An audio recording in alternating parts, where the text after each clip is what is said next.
Last night, great job by the Independent City Council, 7-0 votes as they look to join the class action lawsuit that's been filed against Jackson County regarding recent property tax assessments. Let's welcome on and say hi to Independence Councilman Mike Steinmeyer, who joins us on KCMO Talk Radio. Mike, thanks for being here. What does last night's vote accomplish exactly, and what does this mean for next steps? Well, the first thing that it accomplished, Pete, first of all, thanks, Pete, for taking the time to talk about this. I think it's a very important issue.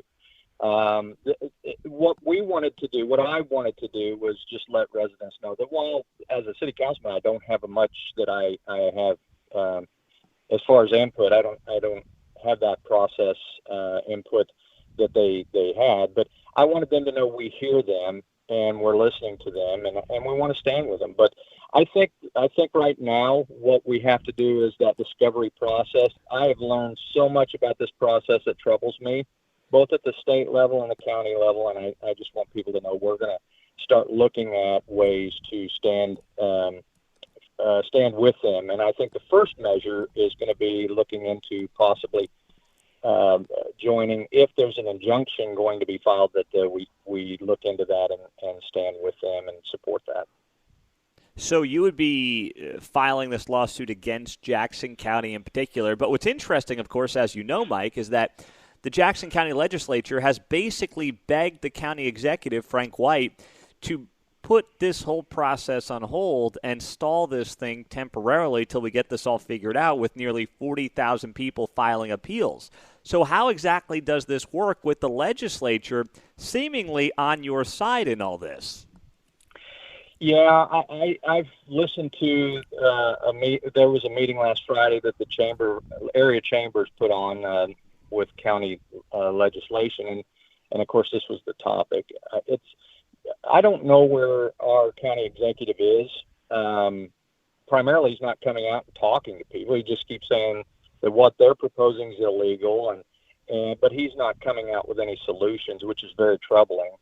And I think people have grown frustrated. I know that we had a lady in our audience last night that's looking into the opportunity and the logistics to file a recall petition on him.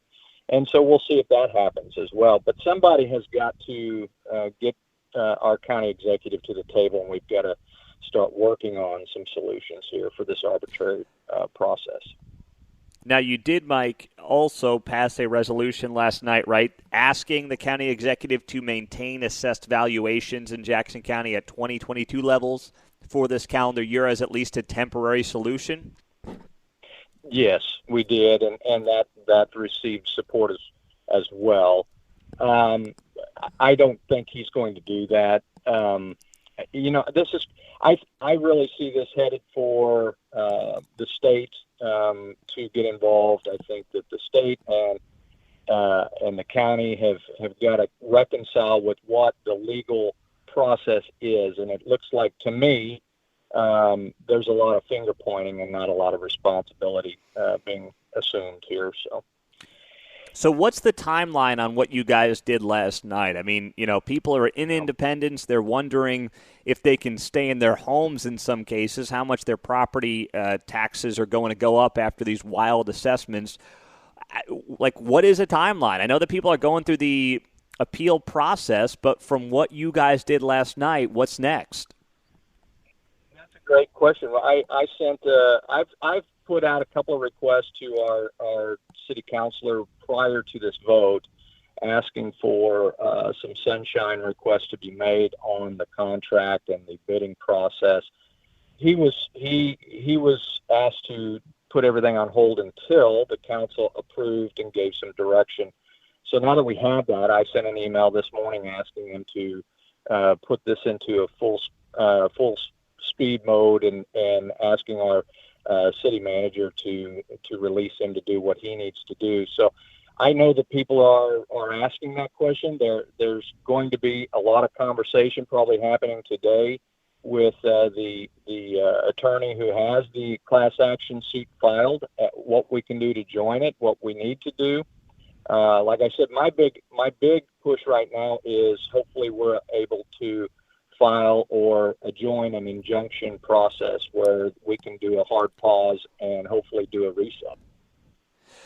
Are you, if city leaders in other parts of Jackson County are considering this, would it benefit you? Would it benefit the case to have them join you as well? Is there power in numbers here if you go around Jackson County and get other municipalities to hop in on this, or is that not necessarily as beneficial as it might sound?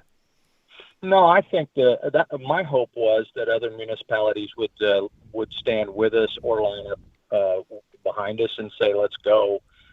If not, just offer that support. I would love to see Lee Summit, Grand Valley, Blue Springs, Buckner, Sugar Creek, Grandview. I'd love for them to come out and support as a council and even just vote in support, just a resolution supporting the effort and stand with their communities as well. I think their residents deserve that. Mm-hmm. Well, these are obviously times that we didn't expect to see. And I know that, one thing that Frank White is saying and many of the others are saying in defense is, well, we don't raise your property taxes. That's on your cities. That's on your school boards to make sure that their mill levies come down. I can hear you laughing there, Mike. How would you respond to the county executive and the assessment director?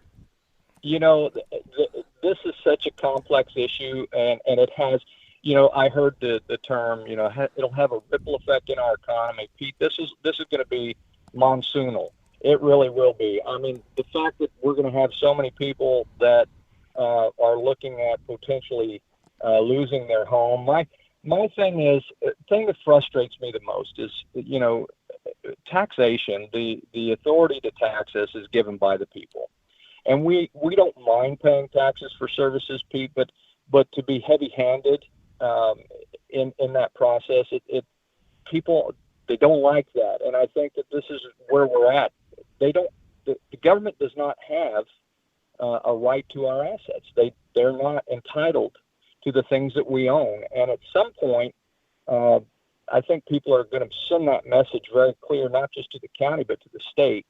And we've got to come up better in our solutions. We have to play above the party games and get to the heart of the matter. And there are tools that the state can use and the county can use to not damage the economy, because they're going to damage the economy if this stands. This is going to be bad. And renters are going to be affected. Government homelessness will be caused. And that's a shame. Shame on government. Shame on us if we allow that to happen. Well, let's see. I think that this lawsuit is promising. I hope that also, as you noted there, Mike, the state will begin to get involved, and we'll see what that all looks like. Can you share anything on state conversations you've had and what that may look like? Well, when I talk with the state reps, and we had one that came last night, and I appreciate Representative McMullen doing that. He came and he shared. He lives in Independence. He is part of our community, and he is one of the reps that is very connected to our community. And I think that he will drive a lot of the conversations. He just needs support to do so. And I hope that the other two that live in this community and the one senator, I hope that they feel the passion of the residents of our county to get out and start talking about potential solutions. And I'm not asking for the diminished revenue, as they always ask me, how will you replace the revenue? If we're having that conversation, Pete, perhaps we're having the wrong conversation. Maybe we need to start asking the question, well, why do you feel entitled to so much revenue? That's my question.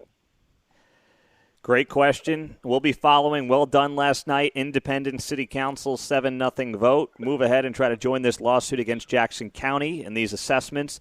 Mike Steinmeyer is on the council. Mike, thanks for the time. Appreciate you joining us on KCMO. We'll be in touch. Thanks for being informed, Pete. Appreciate it.